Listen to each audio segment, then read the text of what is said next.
Hello मेरे प्यारे बच्चों, आप सभी का आपके ही प्यारे से यूट्यूब चैनल में स्वागत करते हैं। बच्चों, आज इस वीडियो में हम बात करने वाले हैं यूपी बोर्ड क्लास 12 फिजिक्स के सिलेबस के बारे में कि फिजिक्स का सिलेबस आपका कितना कम हुआ है और कौन कौन से टॉपिक्स आपके हटे हैं, जी ना। और इसी के बाद हम डिस्कस करेंगे मैथ के सिलेबस के बारे में कि मैथ का सिलेबस कितना आपका कम हुआ है, क्योंकि आपने पीडीएफ डाउनलोड किया होगा और आपको अभी तक मैथ का सिलेबस नहीं मिला होगा। तो मैं आपको इस वीडियो में बताने वाला हूँ मैथ के सिलेबस के बारे में रहस्य। चलिए स्टार्ट करते हैं आज का वीडियो। और रिक्वेस्ट है, वीडियो को शुरू से लेकर लास्ट तक जरूर देखना। वीडियो पसंद है तो प्लीज़ वीडियो को लाइक कर देना और अपने दोस्तों के साथ शेयर ज़रूर करना। और चैनल पर नए हैं तो प्लीज़ चैनल को सब्सक्राइब करके नोटिफिकेशन बेल को ज़रूर दबाइएगा। चलिए स्टार्ट करते हैं आज का वीडियो और देखते हैं इसमें क्लास 12 भौतिक विज्ञान, ठीक है ना, कितना सिलेबस कम हुआ है। यूपी बोर्ड कह रहे हैं कि आपका सिलेबस 30% कम हुआ है। हम मानते हैं, चलिए 30% आपने कम किया, लेकिन क्या कम किया है 30% में से? उन्होंने कम किया है स्थिर वैद्युतिकी में से आपका फर्स्ट एक टॉपिक हटाया उन्होंने कि गोलीय कोश के कारण जो विद्युत क्षेत्र होता है, विद्युत क्षेत्र बाहर और भीतर, ठीक ना, उसके लिए उन्होंने ये टॉपिक हटा दिया है गाउस के ऊपर में। चलिए हम देखते हैं फर्स्ट यूनिट पे चलते हैं। देखिए आपका फर्स्ट यूनिट कितना है ना, फिर हम बात करते हैं कि एक टॉपिक हटाने का क्या मतलब है।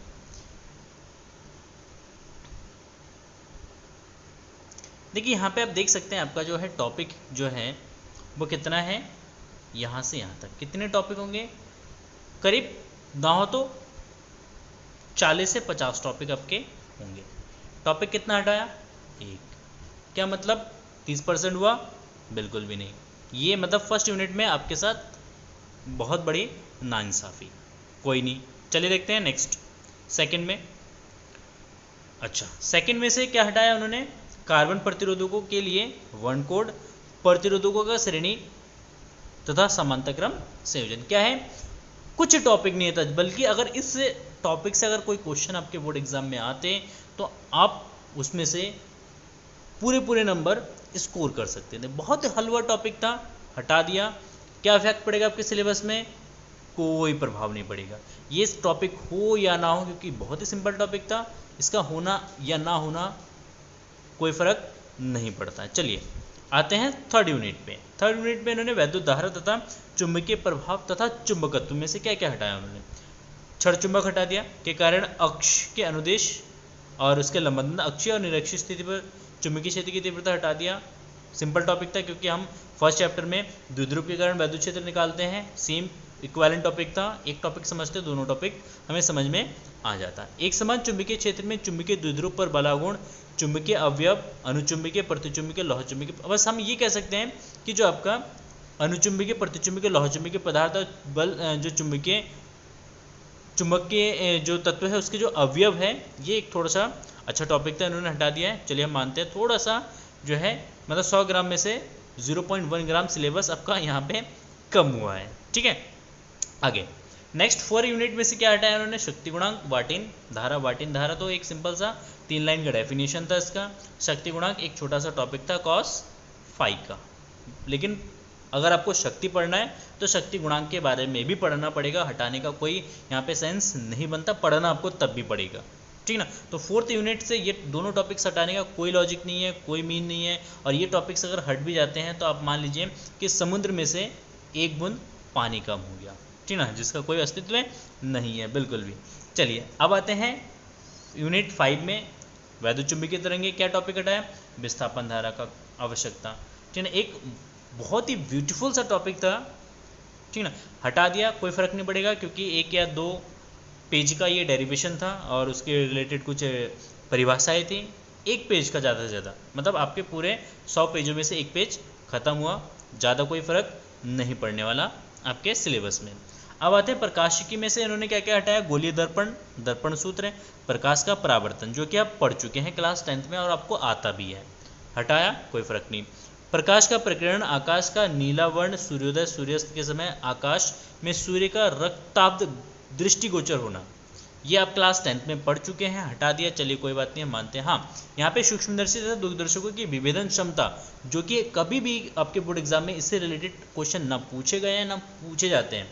और जहाँ तक है टीचर्स भी इस टॉपिक को स्किप करता है, वो नहीं पढ़ाते होंगे आपको, ठीक है ना। टॉपिक्स हटा दिए सिलेबस से, कोई फर्क नहीं पड़ेगा इस टॉपिक के यहाँ से। इसके अलावा अगर यहाँ से सूक्ष्मदर्शी या दूरदर्शी को हटा देते हैं तो बहुत प्रभाव पड़ता, ठीक है, आगे आते हैं ध्रुवण तथा समतल ध्रुवित प्रकाश में भी थोड़ा सा इफेक्ट पड़ेगा इसका।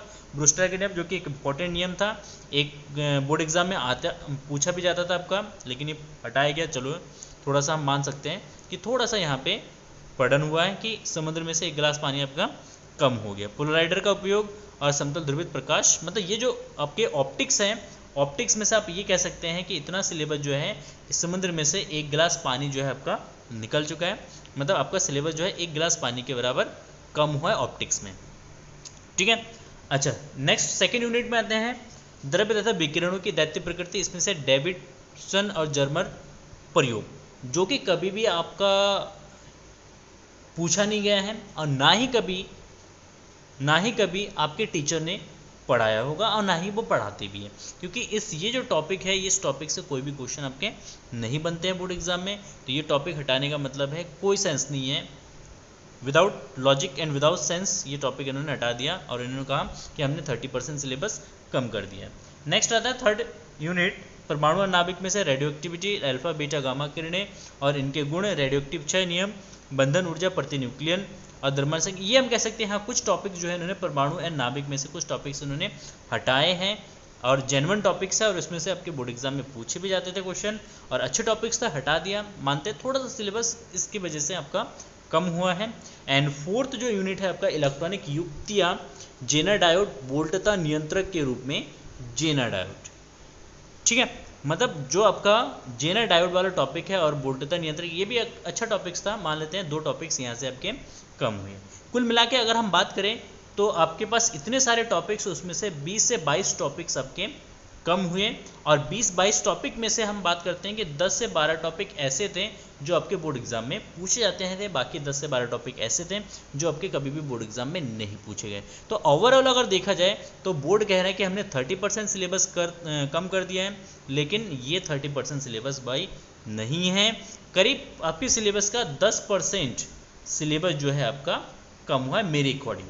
क्योंकि फिजिक्स का अगर आप सिलेबस देखेंगे, अब नीचे मैं आपको सिलेबस दिखाता हूँ फिजिक्स का, क्या क्या इसमें सिलेबस में क्या क्या टॉपिक है। देखिए फर्स्ट यूनिट है, ये सेकंड यूनिट में कितने सारे टॉपिक्स है, ये थर्ड यूनिट है, ये फोर्थ यूनिट है, ये आपका फिफ्थ चैप्टर इकाई फिफ्थ यूनिट है। देखिए प्रकाशिकी हो गया, ठीक है। इतने सारे टॉपिक्स में से उन्होंने कुल मिला के 10 से 12 टॉपिक्स उन्होंने हटाए हैं। सिलेबस बहुत कम इन्होंने कम किया है। ये कहने 30% है, लेकिन मेरे अकॉर्डिंग 10% है, ठीक है ना। 10% ही आपका सिलेबस कम हो, उसमें से 5% टॉपिक ऐसे हैं जो आपके काम के हैं, अदरवाइज बाकी टॉपिक मतलब बहुत डिसअपॉइंटेड करने वाला है सिलेबस आपका, ठीक है ना। जो सिलेबस आपका है ऑलरेडी उसी सिलेबस को आप पढ़ेंगे, कोई फ़र्क नहीं पड़ने वाला। अब बात करते हैं मैथ के सिलेबस के बारे में। दोस्तों मैथ का जो सिलेबस है वो एक रहस्य है, क्योंकि इस पूरे सिलेबस में मुझे मैथ का सिलेबस कहीं पे भी नहीं मिला है। मैंने कम से कम 3 बार इस PDF को स्क्रॉल किया, ऊपर नीचे, कहीं पे भी मुझे मैथ का सिलेबस नहीं मिला है। इसका मतलब है मैथ का सिलेबस आपका कम नहीं हुआ है, मैथ का सिलेबस रिड्यूस नहीं हुआ है। जो सिलेबस आपका पुराना है वही सिलेबस आपका इसी साल भी रिवाइज होने वाला है, जी ना। तो मैथ का सिलेबस नहीं कम हुआ है। आपका फिजिक्स, बायो, केमिस्ट्री का सिलेबस आप देख सकते हैं, ये तीनों सब्जेक्ट का PCB का सिलेबस जो है आपका कम हुआ। ये केमिस्ट्री है और नीचे आपको बायो मिल जाएगा, ठीक है। तो मैथ का सिलेबस कम नहीं हुआ है, मैथ जितना है उतना आपको पढ़ना है, ठीक है।